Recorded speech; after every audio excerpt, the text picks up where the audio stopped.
Hədis ikisada maraqlı bir nöqtə var, deyir. Peyğəmbər Həzrət Əli, Həzrət Zəhra, İmam Həsən, İmam Hüseyin əbanın altındadır. Cəbrail nazil olur.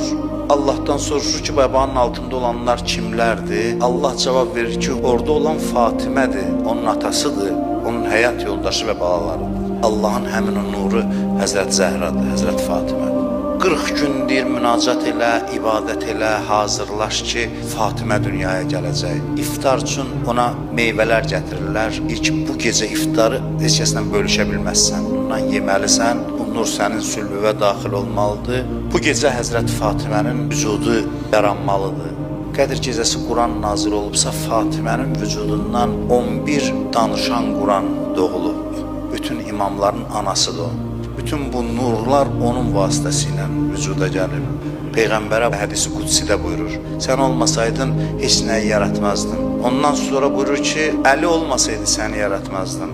Fatimə olmasaydı, sizin ikinizi yaratmazdın.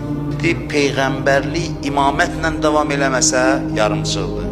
İmamət və nübüvvət Fatimənin vasitəsilə yenidən doğulacaq. Quranın Qədr surəsi ən əzəmətli surələrdən biridir. Sən nə bilirsən, nədir Qədir gecəsi? Kim Fatiməni tanısa Qədir gecəsini tanıyıb. Həzrət Zəhranın vücudu ilə Qədir gecəsi arasında gizli bir əlaqə var. O Fatimədir. Əzəmətli bir varlıqdır, nurdur. O dünyaya gəlməmişdən öncə var idi.